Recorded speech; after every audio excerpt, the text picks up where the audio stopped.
சிவபக்தர்கள் அனைவருக்கும் வணக்கம். இன்னைக்கு நம்ம பார்க்கக்கூடிய தலைப்பு சிவாகமங்கள்ல சொல்லப்பட்டிருக்கக்கூடிய சிவலிங்கத்தை பூஜை செய்யறதுனால ஏற்படக்கூடிய பலன்கள் பத்தி தான் பார்க்க போறோம். இன்னைக்கு சிவராத்திரி பற்றி நிறைய தகவல்கள் உங்களுக்காக காத்துட்டு இருக்கு. இந்த வீடியோவோட எந்த ஸ்கிரீன்ல பிளேலிஸ்ட்ல பின் பண்ணிருப்பேன். சிவராத்திரி பற்றின தகவல்கள் அப்படின்ற தலைப்புல இருக்கும். உங்களுக்கு நேரம் இருந்தா அதையும் பாருங்க. சரி, பதிவுக்குள்ள போகலாம். சிவலிங்கத்தை பூஜை செய்யறவன் சித்தம் சுத்தமாகும். சித்த ரிஷிகளாகவே மாறிடுறான். சிவலிங்க பூஜை செய்யறவன் முடிவுல சிவமாகவே ஆகிடுறான். சிவலிங்கத்தோட பிம்ப தரிசனம் கொலை செய்தவனோட பாவத்தை கூட போக்கும். சிவலிங்கத்தை நினைத்தாலும் சரி, தரிசனம் செஞ்சாலும் சரி, பூஜை செய்தாலும் சிங்கத்தை கண்டு மற்ற மிருகங்கள் தெரித்து ஓடுவது போல பாவங்கள் எல்லாம் கலன்று ஓடிவிடும். இதை பக்தியுடனோ இல்லனா பக்தி இல்லாமலோ அல்லது எதிர்பாராமல் திடீரென பூஜை செய்ய நேர்ந்தாலும் முக்தின்றது நிச்சயம். சிவ பூஜை செய்யறவங்களுக்கு யம பயம்ன்றது கிடையாது. சந்தனம், புஷ்பம், தீபம், தூபம், நைவேத்தியம், வேள்விகள் செஞ்சு இந்த பூஜையை செய்யறவங்க சிவலோகத்துல ஆனந்த காலம் வாழ்வாங்க. சிவலிங்கத்தை பக்தியோட நமஸ்கரித்தவன் தேவனாகிறான். அதுக்கப்புறமா அவன் சாதாரண மனிதன் கிடையாது. சிவலிங்கம் சிவன் இருக்கும் இடம். சர்வ பாவங்களையும் நாசம் செய்ய வல்லது.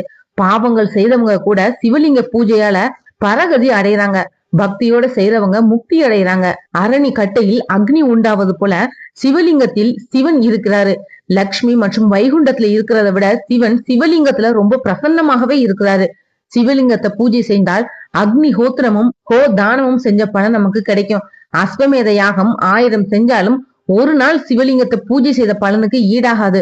சிவராத்திரி வேளையில லிங்கோற்பவ காலத்துல சிவலிங்கத்தை பூஜை செய்யறதுனால 12 கோடி சிவலிங்கங்களை 12 கல்ப காலம் பூஜை செய்த பலன் ஒரே நாள்ல நமக்கு கிடைக்கும். காமக்ரோதம் உள்ள மனிதன் கூட சிவலிங்க பூஜையால முக்தின்றத பெறுவான்.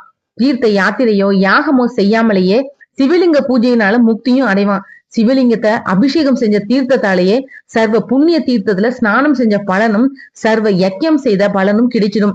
பல புண்ணிய தீர்த்த தேவதைகள் சிவலிங்கத்தோட சூட்சமா இருந்து அருள் பாலிக்கிறாங்க. ருத்ர பாராயணம் செஞ்சுக்கிட்டே சிவலிங்க பூஜை செய்யறவன் சிவகதியும் அடைகிறான். சிவலிங்கம் இருக்கக்கூடிய இடத்துல சமஸ்த லோகங்களும் சமஸ்த தேவதைகளும் இருக்கிறதா ஐதீகம். பஞ்சகவியம் ஏன் சாப்பிடணும்? சிவலிங்கத்தோட தீர்த்தமே போதுமே. நம்மளோட உள்ளும் புறமும் சுத்தமாக ஒரு தீவலை சிவலிங்க அபிஷேக தீர்த்தம் சாப்பிட்டாலே போதும். மறுபடியும் பிறவா நிலை அப்படின்றது கிடைச்சிடும். அவன் அருளாலே அவன் தாள் வணங்கி. அடுத்ததா சிவராத்திரி மலர்களை பற்றி பார்க்கலாம். முதல்ல பார்க்கக்கூடியது வில்வம். வில்வ இலை இல்லாம சிவபெருமானோட வழிபாடுன்றது முழுமை பெறாது. புராணங்கள் படி லட்சுமி தேவியோட வலது திருக்கரத்துல இருந்துதான் வில்வம் உருவானதுன்னு சொல்லப்படுது. சிவ வழிபாட்டுல வில்வ இலைகளை வச்சு பூஜை செய்யறதுனால எல்லா பாக்கியங்களும் நமக்கு கிடைக்கும். வில்வ மரத்தை பற்றியும் வில்வ இலையை பற்றியும் ஏற்கனவே நான் வீடியோ போட்டிருக்கேன். உங்களுக்கு நேரம் இருந்தா அதையும் பாருங்க. சேனலோட பிளேலிஸ்ட்ல இருக்கும். ரெண்டாவதா பார்க்கக்கூடியது எருக்க மலர். முன்ஜென்ம பாவங்கள்ல இருந்து விடுபட நினைக்கிறவங்க சிவபெருமான எருக்கம் பூவால வழிபடணும். உடலாலையும் மனசாலையும் செஞ்ச பாவங்கள் இந்த பூவால சிவபெருமான வழிபடுறப்போ மன்னிக்கப்படுது. மூன்றாவதா பார்க்கக்கூடியது ஊமத்தம் பூ. மகா சிவராத்திரி தினத்துல ஊமத்தம் பூவால சிவலிங்கத்துக்கு அபிஷேகமும் அர்ச்சனையும் செஞ்சா ஆபத்து விலகும். கண் தொடர்பான நோய்களும் மறையும். நான்காவதா பார்க்கக்கூடியது தாமரைப்பூ. வறுமை ஒளிந்து செல்வம் கொளிக்க நினைக்கிறவங்க தாமரைப்பூ வச்சு ஈசனை வழிபாடு செய்யலாம். வெள்ளை, இளஞ்சிவப்பு போன்ற தாமரை மலர்கள் சிவனுக்கு ரொம்பவே ஏற்றது. அடுத்ததா தும்பைப்பூ. சிவபெருமான பிரார்த்தனை செய்ய தும்பை பூவை பயன்படுத்தலாம். இதனால சிறப்பான பலன்கள்ன்றது நமக்கு கிடைக்கும். நம்மளோட பாவங்கள் எல்லாமே நீங்கிடும். ஐந்தாவதா பார்க்கக்கூடியது ரோஜா மலர். வெறும் 8 ரோஜா மலர்களால சிவபெருமான நினைச்சு மனம் உருகி வழிபட்டா 10 வருஷம் யாகம் செஞ்சதுக்கு சமம்னு புராணமே சொல்லுது. ஆறாவதா பார்க்கக்கூடியது அரளிப்பூ. நினைத்த காரியம் நிறைவேற சிவபெருமானுக்கு அரளிப்பூவை வச்சு வழிபடலாம். குழந்தை பாக்கியம் இல்லாதவங்க இந்த பூவால வழிபாடு செஞ்சா குழந்தை பாக்கியம்ன்றது கிடைக்கும். வெள்ளை அரளி மலரை வச்சு சிவனை வழிபட்டா மனதுக்கு விருப்பமான மனைவியும் அமைவாங்களாம். அடுத்ததா செம்பருத்தி பூ.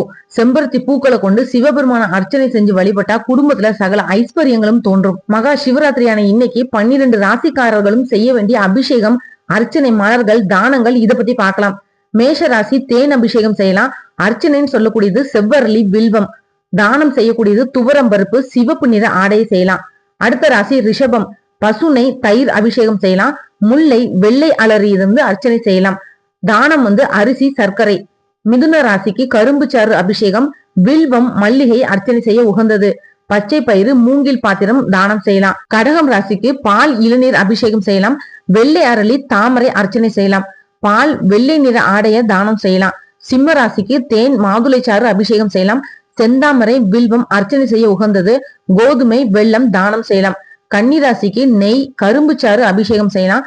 வெண்தாமரை, மல்லிகை அர்ச்சனைக்கு. நிலக்கடலை, பச்சை நிற பொருட்கள் தானமா கொடுக்கலாம். துலாம் ராசி சந்தனம், பன்னீர் அபிஷேகம். மல்லிகை அர்ச்சனை, மொச்சை, வாசனை திரவியங்கள் எல்லாம் தானம் செய்யலாம். விருச்சிக ராசிக்கு அபிஷேகம் பால், தேன். அர்ச்சனை செவ்வரளி, துளசி. தானம் பேரிச்சை பழம், செப்பு பாத்திரம். தனுசு ராசிக்கு அபிஷேகம் மஞ்சள் பொடி, பால்.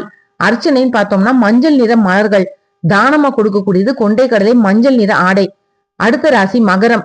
நல்லெண்ணெயும் இளநீரும் அபிஷேகத்துக்கு வாங்கி கொடுக்கலாம். நீல நிற பூக்கள், வில்வம் அர்ச்சனை செய்யலாம். தானமா கொடுக்கக்கூடியது எள், கருப்பு உளுந்து. கும்பராசிக்கு நெய், பஞ்சாமிர்தத்தை அபிஷேகத்துக்கு கொடுக்கலாம். அர்ச்சனைன்னு பார்த்தோம்னா மல்லிகை, வில்வம். தானம் அரிசி, அன்னதானம். மீன ராசிக்கு கரும்பு சாறு, பால் அபிஷேகத்துக்கு கொடுக்கலாம். மஞ்சள் நிற மலர்களை அர்ச்சனைக்கு வாங்கி கொடுக்கலாம். நெய், வாழைப்பழத்தை தானம் கொடுக்கலாம். சிவபெருமானுக்கு ரொம்ப பிடித்தமான 3 இதழ் கொண்ட வில்வ இலைகளால எல்லா ராசிக்காரர்களும் அர்ச்சனை செய்து ரொம்பவே சிறப்பானது. 4 கால பூஜை, அதாவது இரவு முழுவதும் கண் விழித்து 4 ஜாமங்கள்ல சிவனுக்கு அபிஷேகம் செஞ்சு வழிபடுறது சகல தோஷங்களையும் நீக்குது. மகா மந்திரமான ஓம் சிவய நமன் சொல்லக்கூடிய பஞ்சாட்சர மந்திரத்தை இந்த இரவுல உச்சரிக்கிறது 1000 மடங்கு பலனை நமக்கு கொடுக்கும். பலன்கள்னு பாத்தீங்கன்னா மன அமைதி, பாவங்கள் விலகுதல் மற்றும் முக்தி நிலை கிடைக்கும்ன்றது ஐதீகம். அடுத்ததா சிவராத்திரி அன்னைக்கு சிவபெருமானுக்கு செய்யக்கூடிய 4 கால பூஜை முறை பத்தி பார்க்கலாம். முதல் கால பூஜை 6 மணில இருந்து 9 மணி வரைக்கும். முதல் கால பூஜை பிரம்மன் சிவபெருமானுக்கு செய்யக்கூடிய பூஜை. இந்த காலத்துல விரதம் இருந்து பூஜை செய்யறதுனால உடல்ல இருக்கக்கூடிய பிரச்சனைகள் எல்லாமே பூரணமா குணமாகிடும். இந்த கால பூஜையில சிவபெருமானுக்கு பஞ்ச கவியத்தால, அதாவது பசும்பால், பசும் தயிர், பசு நெய், கோமியம், கோசானம் அபிஷேகம் செஞ்சு சந்தனம் பூசி மஞ்சள் நிற பொன்னாடை அணிவிச்சு வில்வ இலை மற்றும் தாமரை பூவால அலங்காரம் செஞ்சு பாசிப்பருப்பு பொங்கலை நிவேதனமா படைச்சு ரிக்வேதம் மற்றும் சிவபுராணத்தை பாராயணம் செஞ்சு நெய் தீப மகா ஆரத்தியும் செய்வாங்க. 2வது கால பூஜை 9 மணில இருந்து 12 மணி வரைக்கும். 2வது கால பூஜை திருவடி தேடி சென்ற பரம்பொருள் விஷ்ணு அவங்களால சிவபெருமானுக்கு செய்யக்கூடிய பூஜை. இந்த காலத்துல விரதம் இருந்து பூஜை செய்யறதுனால நோய்கள் தீரும், செல்வம் பெருகும், திருமாலோட அருள் நமக்கு கிடைக்கும்.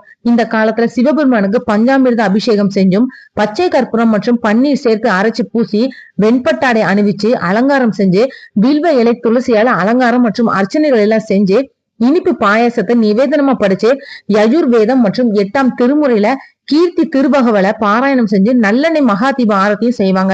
3வது கால சிவபூஜை 12 மணில இருந்து 3 மணி வரைக்கும்.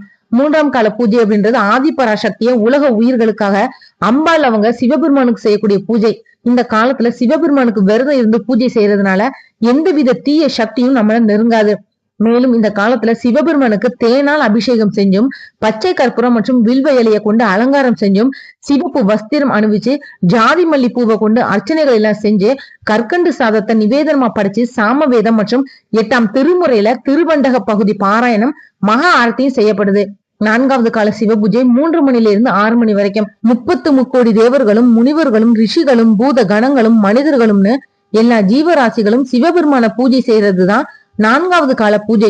இந்த காலத்துல சிவபெருமானுக்கு குங்குமப்பூ சாட்சி, கரும்பு சாறு மற்றும் பால் அபிஷேகம் செஞ்சு பச்சை இல்லைன்னா நீல வண்ண வஸ்திரம் அணிவிச்சு நந்தியாவட்டை பூவால அலங்காரம் செஞ்சு சுட்டானத்தை நிவேதனமா படைச்சு அதர்வனம் வேதம் மற்றும் 8ஆம் திருமுறையில இருக்கக்கூடிய போற்றி திருபகவலை பாராயணம் செய்யலாம்.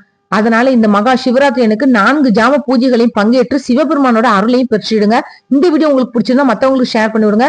நாளைக்கு மற்றும் ஒரு நல்ல தலைப்புல நான் உங்களுக்கு சந்திக்கிறேன். நன்றி. எல்லாருக்குமே மகா சிவராத்திரி நல்வாழ்த்துக்கள். ஆன்மீக தேடல்ல நீங்களும் தேடலாம் உங்களோட இஷ்ட தெய்வத்தை பற்றி. முதல் தடவை நம்ம சேனலை பார்க்குறவங்களா இருந்தீங்கன்னா சப்ஸ்கிரைப் பண்ணி பெல் ஐக்கான ஆன்னு கிளிக் பண்ணிடுங்க. அப்பதான் நான் போடுற பதிவு உடனடியாக நோட்டிஃபிகேஷனா உங்ககிட்ட வரும்.